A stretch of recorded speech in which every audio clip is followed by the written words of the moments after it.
අයිබෝවන් හැමෝටම. ගොඩක් දෙනෙක් අපෙන් අහන ප්‍රශ්නයක් තමයි කිසිම අපතුරු ආබාධයක් නැතුව තමන්ගේ ලිංගික ශක්තිය සහ රුධිර ගමනාගමනය වැඩි කරගන්නේ කොහොමද කියන එක. ඉතින් අද මම මේ වීඩියෝ එකෙන් ඔයාලට කියන්න යන්නේ අපේ ලිංගික සෞඛ්‍යයට නැචරල් ව්‍යාග්‍රා එකක් වගේ වැඩ කරන හැමදාම කෑමට ගන්න පුළුවන් සුපිරි ආහාර 10ක් ගැන. වීඩියෝ එක ඉවර වෙනකන්ම බලන්න. මොකද අන්තිමේට මම මේක තවත් සාර්ථක කරගන්න ඕනේ පුංචි පුරුදු කීපයකුත් ඔයාලට කියනවා. මුලින්ම කෝපි. ඔයාලා දන්නවද කෝපි බොන එකෙන් මානසික පීඩනය අඩු වෙලා ඇඟට ලොකු ශක්තියක් ලැබෙනවා වගේම ඒකේ තියෙන ඇන්ටි ඔක්සිඩන්ට් නිසා ලිංගික ප්‍රාණවත් බවට ලොකු උදව්වක් ලැබෙනවා. ඊළඟ එක තමයි අලිගැට පෙර. මේකේ සිංක් බහුලව තියෙනවා. අපේ ඇඟට ටෙස්ටොස්ටෙරෝන් හෝමෝනය නිපදවන්න සිංක් ගොඩාක් වැදගත් වෙනවා. ඉතින් සලාදයකට හරි ජූස් එකකට හරි අලිගැට පෙර කීපයක් එකතු කරගන්න අමතක කරන්න එපා. සැමන් සහ ටූනා වගේ මාළු වර්ගවල ඔමේගා 3 ෆැටි ඇසිඩ් ගොඩාක් තියෙනවා. මේකෙන් වෙන්නේ අපේ නහරවල රුධිර ගමනාගමනය ඉතාමත් හොඳින් පවත්වාගෙන යන්නේක. සුදුලුණු කියන්නේ රුධිර සංසරණය වේගවත් කරන ඇලිසින් කියන සංයෝගයේ අඩංගු දෙයක්. මේක ස්වභාවිකම ශරීරයේ රෙලේ ගමනාගමනය දියුණු කරලා ලිංගික ක්‍රියාකාරීත්වය වැඩි කරනවා. ඇඟේ නයිට්‍රික් ඔක්සයිඩ් මට්ටම වැඩි කරන්න දෙලුම් යුෂ වලට පුළුවන්.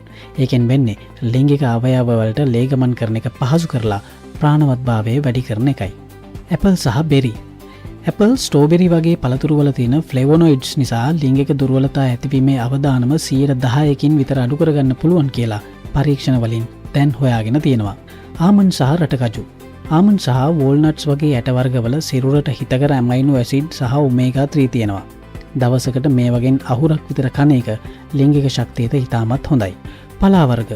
නිවිති වගේ තද කොළ පාට පලා වර්ගවල ෆෝලේට් බහුලයි.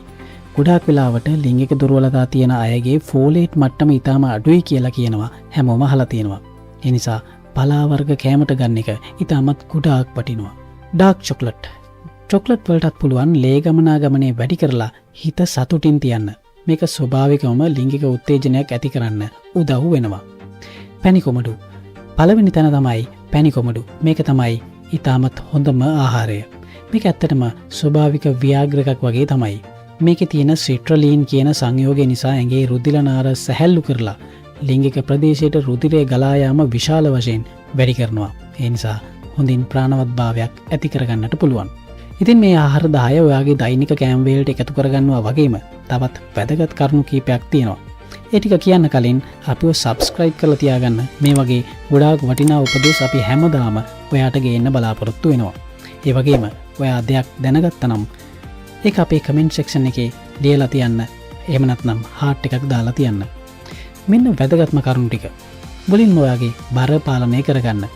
දවසට විනාඩි 20ක්වත් ව්‍යායාම කරන්න.